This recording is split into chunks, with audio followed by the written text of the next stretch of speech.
World of Warcraft is a game of endless possibilities. Thousands of items, achievements, mounts, transmog, toys, titles, pets, and so much more. But what if I told you I'm about to take on the most insane challenge Azeroth has to offer? One expansion, one goal, 100% completion. The twist? I'm locking myself into a single expansion. No skipping ahead, no shortcuts, until I've collected everything. That means every achievement, every mount, every pet, every toy, every quest, every rare spawn. If it's part of the expansion, it's on my list. It's going to be grueling, it's going to be epic, and it's probably going to break me. But hey, someone's got to do it, right? So grab your Hearthstone, stock up on snacks, and get ready to join me on this ultimate journey, as I prove that no expansion can hold me back, until I've completed it all. Welcome to World of Warcraft Expansion Locked.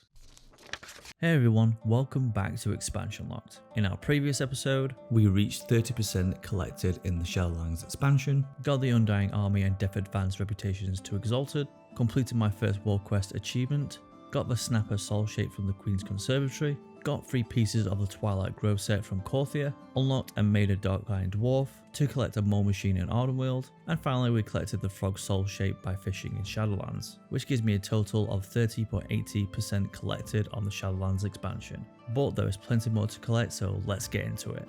Today in Expansion Locked is a day we've been waiting for a while, and that day is patch 11.1.5, where Shadowlands reputation has gone warbound, including the Core Knight reputation in Ardenweald. I actually bought all the Quarter Knight transmog sets what I needed to collect, so today we can finally go over to the 3 of my alt characters and use them to collect the sets we are missing. Alright, where is it? Here we go.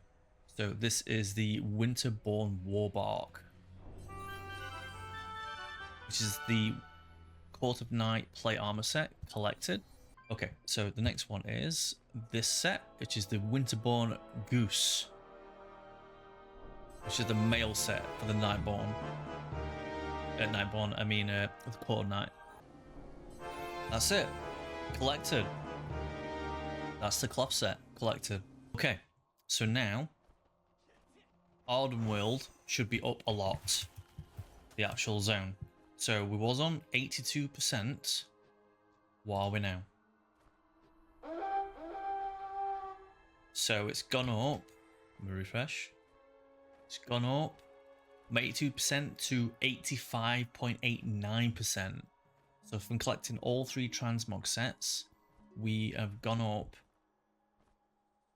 3% in Ardenweald zone collected. Because now we've collected the Court of Night vendors, all of them. Pretty happy with that. After collecting all the Core Knight transmog sets, the only thing left to collect from the vendor is 2 Soul Shapes, which is going to cost me 40,000 Anima to buy them both. So hopefully it won't take long until we can finally finish this vendor and move on to the next one. Whilst farming rares off stream, I'd got an item that I did not expect to get so soon. I forgot to mention, I got a mount off stream, and obviously I forgot to hit the record button, but I actually got the mount from Velfir the Unrelenting by farming. We got the Wild Glimmerful Prowler, ladies and gentlemen.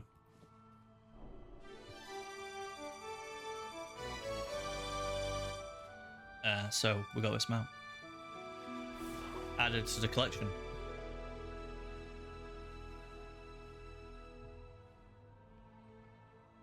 Yeah, so that saves me 5,000 Anima.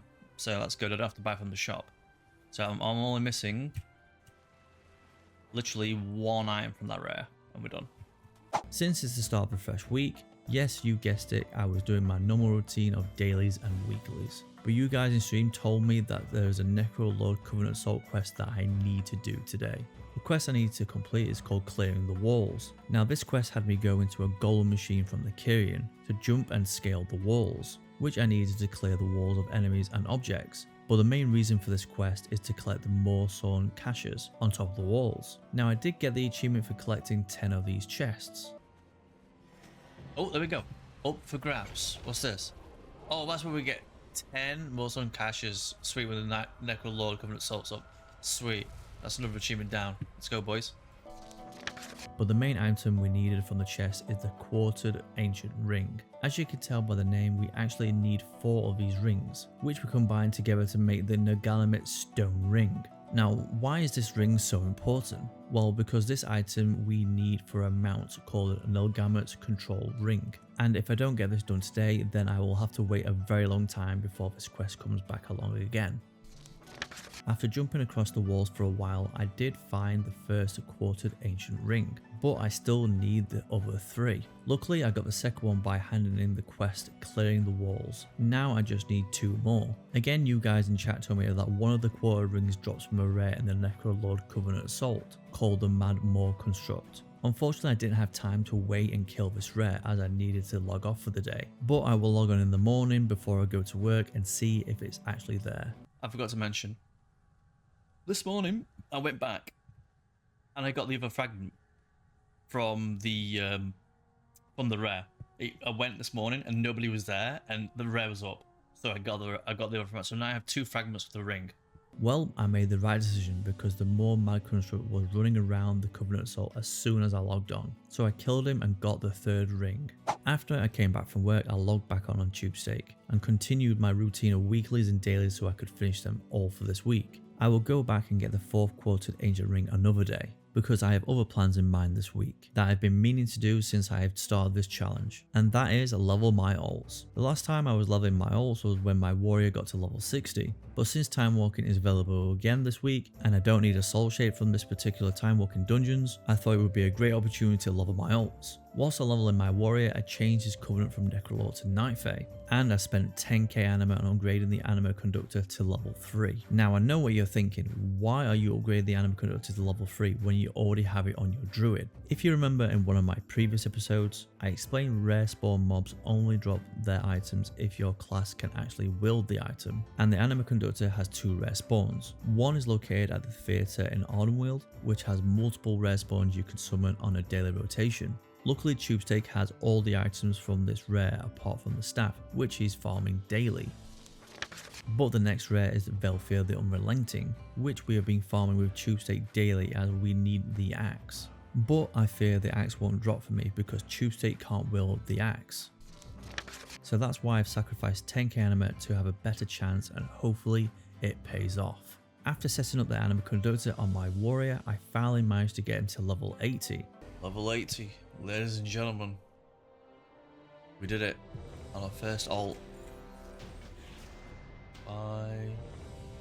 Level 80 on our first alt in Shadowlands. Let's go.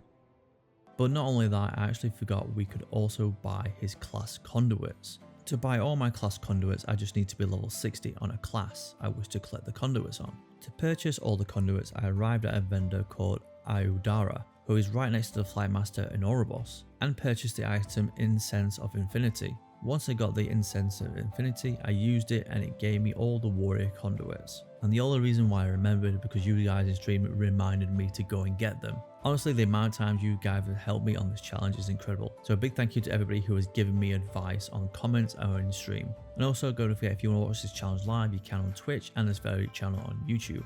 After leveling my warrior to level 80 and getting all his conduits, it is now a fresh reset, which means time walking has ended. But something else has come and taken its place, what we really need to focus on. That is PvP comp stomp. Now, PvP has quite a bit of items to collect in Shadowlands. Most of the items can be bought from the vendors in Oribos, where they cost a lot of marks of honor, and each class has their own sets to collect. And of course, there's actually a few soul shapes to collect from PvP too. But the big question is, why comp stomp? Well, comp stomp is a game which only comes maybe twice every season, and it's literally players versus AI. So as you can imagine, it's really easy to win every match. So that means it's really easy to get marks of honor and honor points for those items we need. So whilst I'm doing my weekly routine, I'm going to be in the PvP queue for comp stomp to get as many marks of honor and soul shapes as I can.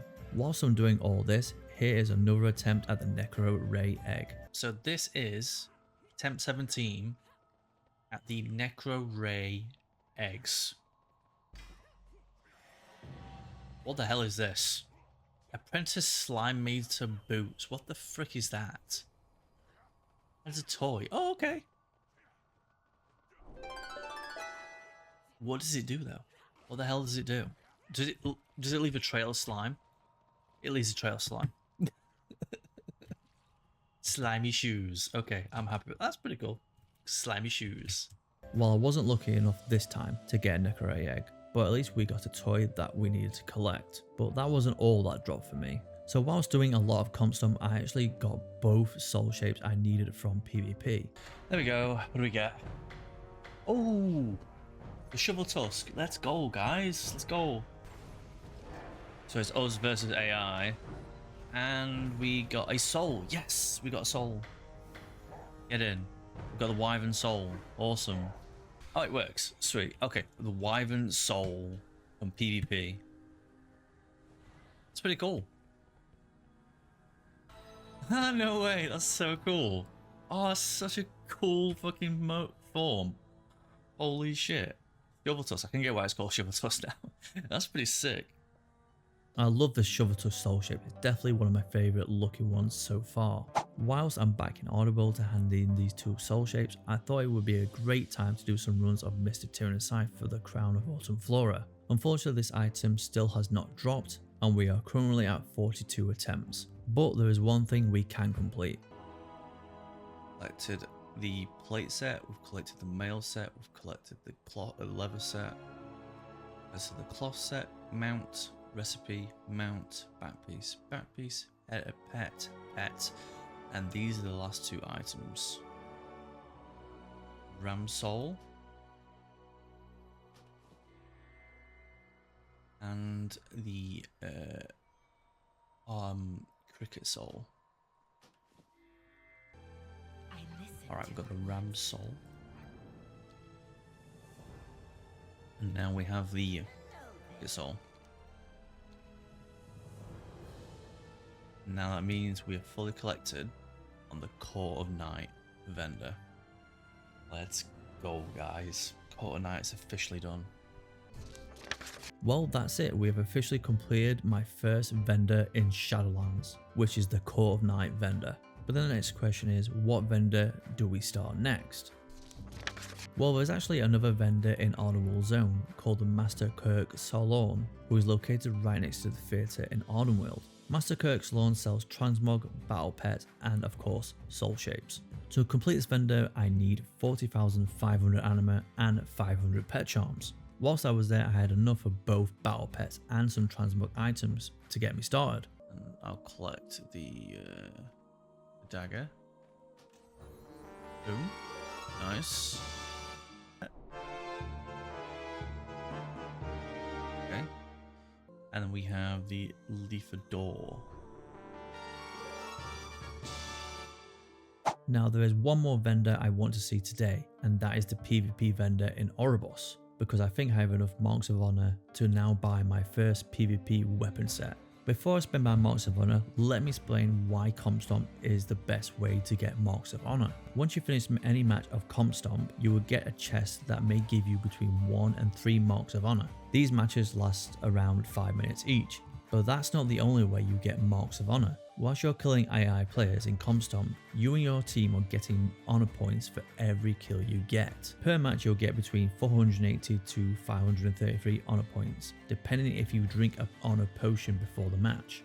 Once you have accumulated a lot of honor, you can then go to the next PvP vendor who will sell you an item called Ardenweald Distinguishment, which costs 5,000 honor. Once you've bought the Ardenweald Distinguishment, open it in your bag and you'll get 5 Marks of Honor. So every 4 to 5 Comp Stomp matches, you should be getting between 9 to 20 Marks of Honor. So if you want to farm PvP weapons, Comp Stomp is definitely the easiest method for Marks of Honor.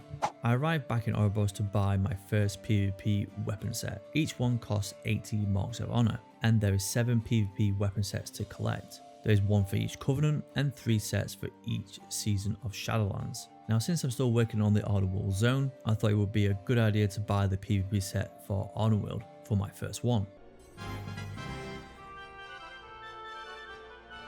Jeez. Nice. How many items did we get there? 1, 2, 3, 4, 5, 6, 7, 8, 9, 10, 11, 12 new items. Let's go.